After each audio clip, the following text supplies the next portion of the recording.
लेकिन बुद्धि का जैसा व्यवहार है, तुरंत किसी की बात नहीं मानती। दशरथ जी ने कहा, कोई बात नहीं वशिष्ठ जी, मैं कल राम का राज तिलक कर दूंगा। राज्यसभा ने इतनी बात सुनी तो सभी महाराज दशरथ की जय जयकार करने लगे कि जय हो महाराज, आपने जगत के कल्याण का कैसा सुंदर निर्णय लिया है।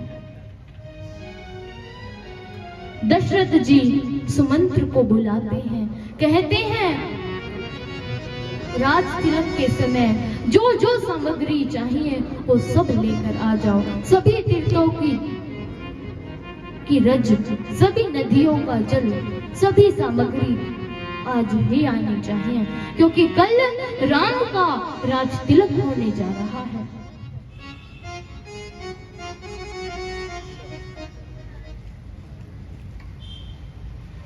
अब वशिष्ठ जी भगवान के भवन में आते हैं। भगवान को पता चला कि वशिष्ठ जी आए हैं, गुरुदेव आए हैं, तो गुरुदेव के पास आ जाते हैं। कहते हैं गुरुदेव, आपने मुझे वहीं बुला लिया होता, मैं वहीं आ जाता। वशिष्ठ जी ने कहा कि हम आपको आवश्यक सूचना देने के लिए आए हैं कि कल राजा तुम्हारा राज तिलक करेंगे, तो आज से ही तुम्हें सभी नियमों का पालन करना होगा। जैसा गुरुदेव ने कहा वैसा प्रभु श्री राम ने स्वीकार किया। और अब मैं आप सभी से एक निवेदन करती हूँ कि अब आप सभी गंभीरता से कथा सुने, क्योंकि आगे की कथा गंभीरता से सुनने वाली कथा है। कथा में व्यवधान ना करें। जिसके भी ये बच्चे इधर उधर घूम रहे हैं, इन्हें अपने पास बिठा ले और कथा में शोर ना करें। तो बोली सियावर रामचंद्र भगवान की। अब देवता बैठकर राज तिलक के विघ्न की षड्यंत्र की चर्चा कर रहे हैं कि कैसे भी कल के कार्यक्रम में विघ्न खड़ा हो। कई बार हम और आप बड़ी मंगल भावनाएं सजोते हैं, मनोतियां मांगते हैं कि बेटे का विवाह करूंगा तो यह उत्सव मनाऊंगा, वह वाद्य बजवाऊंगा, वह कार्य करूंगा। लेकिन कई बार हम सोचते ही रह जाते हैं। जय जयकार की जगह हाहाकार होने लगती है, क्योंकि हम अपने बारे में क्या सोचकर बैठे हैं यह महत्व की बात नहीं है, लेकिन हमारे बारे में देवता क्या सोचकर बैठे हैं यह महत्व की बात है।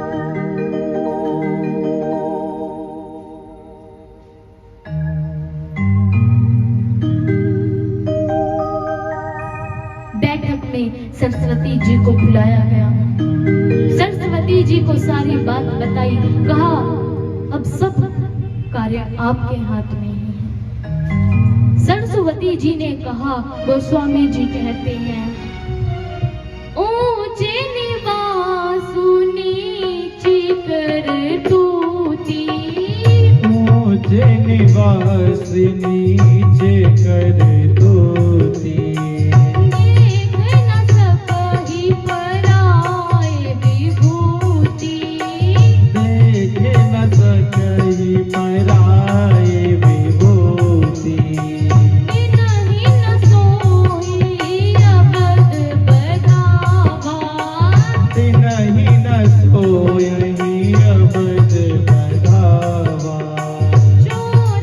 चांदनी रात ना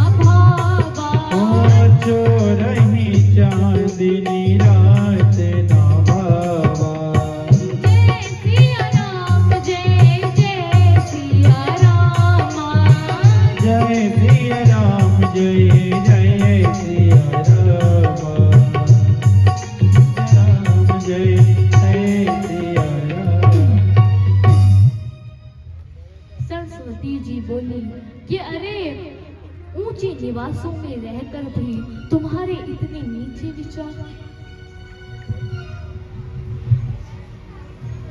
देवताओं ने सारी बात सरस्वती जी को बताई। कहा अगर प्रभु श्री राम वन में नहीं गए तो जिस कार्य के लिए प्रभु आए थे वो कार्य तो अधूरे ही रह जाएंगे।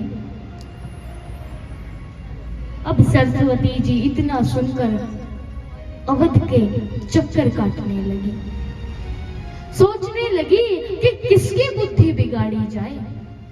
जिसका जन्म अवध में हुआ है उसकी बुद्धि तो बिगाड़ी नहीं जा सकती।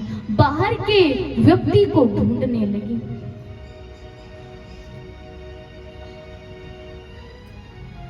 कैकेयी जी के भवन में घूमती हुई मंथरा दिखाई दे गई।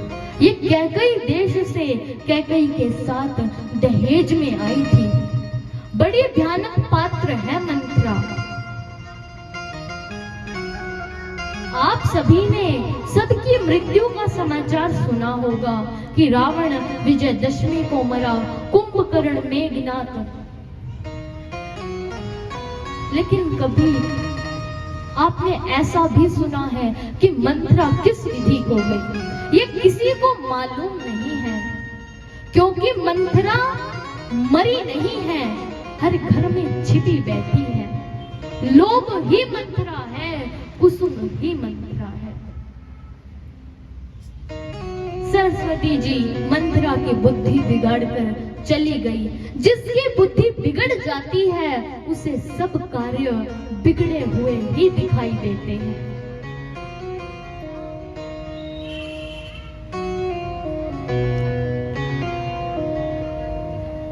मंथरा बाहर आती है, देखती है कि कौशल्या माँ के भवन से दो दासियां आपस में बात करती आ रही हैं, बड़ी खुशी से आ रही हैं। तो उनसे पूछती है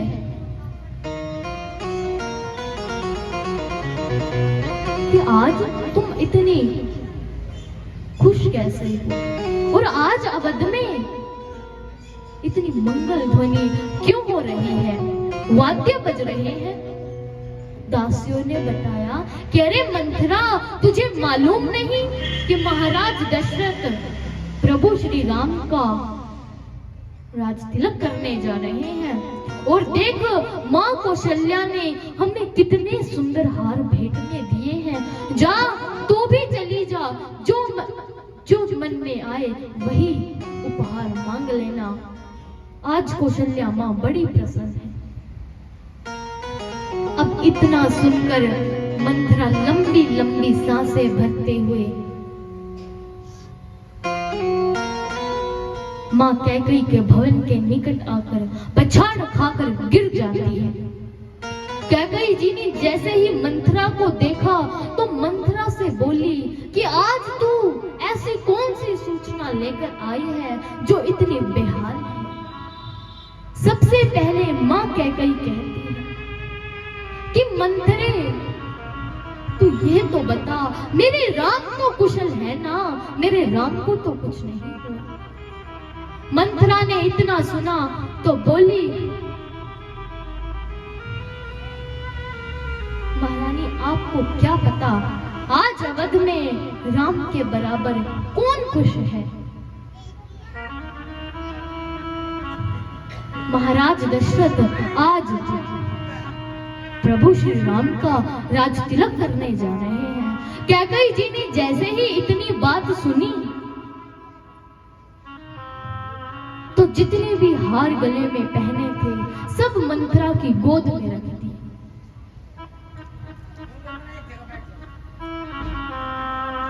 कहा, मंथरा, आज तू कितनी अच्छी सूचना मेरे लिए लेकर आई है। मैं तो हर रात्रि को महाराज दशरथ से यही प्रार्थना करती थी कि अब हमारा समय आ गया है, अब हमें वन में चलकर तपस्या करने चाहिए। अब आप राम जी को युवराज बनाएं। मुझे लगता है आज महाराज दशरथ ने मेरी मन की बात पूरी की है। मंथरा ने इतना सुना तो बोली कि अरे माँ, आपको अपने बेटे की चिंता नहीं जो विदेश गया है। कैकई माँ बोली, तुझे अवध की परंपरा का ज्ञान नहीं, तू अवध की परंपरा बिगाड़ना चाहती है क्या? अवध में तो सदा ही बड़ा भाई राजा बनता है, तू अवध की परंपरा बिगाड़ना चाहती है क्या? मंथरा बोली, महारानी आप तो बड़ी भोली भाली है, और जो ये कौशल्या माँ है ना, ये बड़ी चतुर और चालाक है। देखो, आपको कानों कान खबर भी नहीं लगने दी और अपने बेटे का राज तिलक करा दिया। कैकेयी जी ने इतना सुना तो मंथरा से बोली कि मंथरा, अब आगे बोली तो मैं तेरी जीभ खींच लूंगी। मेरी कौशल्या माँ कभी भी चतुर और चालाक नहीं हो सकती।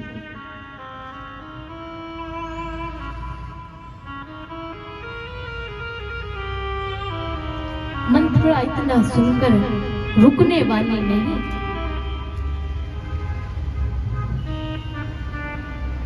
कैकेयी जी से बोली, आपको कैसे पता कि कौशल्या जी चतुर और चालाक नहीं है? आपके पास कोई प्रमाण है? कैकेयी जी बोली, तू प्रमाण की बात करती है, आजा मैं तुझे प्रमाण पत्र देती हूँ। प्रभु श्री राम की जन्मदात्री कभी भी चतुर और चालाक नहीं हो सकती। अब तू आराम से बैठ जा, आगे मत बोलना। लेकिन मंथरा चुप होने वाली नहीं है। बोली, ठीक है, कोई बात नहीं महारानी।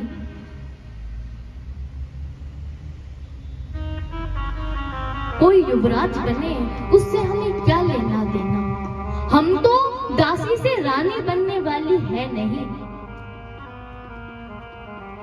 कैकेयी जी की बुद्धि को मंथरा ने बिगाड़ दिया, चली गई। और इधर महाराज दशरथ बड़े खुश हैं, सोच रहे हैं कि मैं जैसे ही कैकेयी के पास जाऊंगा और मैं उसे बताऊंगा कि मैं आज राम जी का राज तिलक करने जा रहा हूं, तो वह सुनते ही बड़ी खुश हो जाएगी। तो सबसे पहले कैकेयी जी के पास दशरथ जी जाते हैं। कैकेयी जी के पास जाकर कहते हैं कि अरे महारानी, आप तैयार हो जाओ, आज सारे अवधवासी हमें बधाई देने आ रहे हैं। आज मैं राम को युवराज बनाने जा रहा हूँ। आज मैंने तुम्हारी इच्छा को पूरा किया है। तुम हर रात्रि मुझसे कहती थी कि अब राम का राज तिलक करो। आज मैं राम को युवराज बनाने जा रहा हूँ। और महारानी, आज मैं बड़ा प्रसन्न हूँ। मांगो, आज तुम क्या मांगना चाहती हो, मांग लो। कैकेयी जी ने इतना सुना, मांग लो वरदान, रानी सब कुछ ही तुम्हारा है। मांग लो वरदान, मांग लो वरदान, रानी सब कुछ ही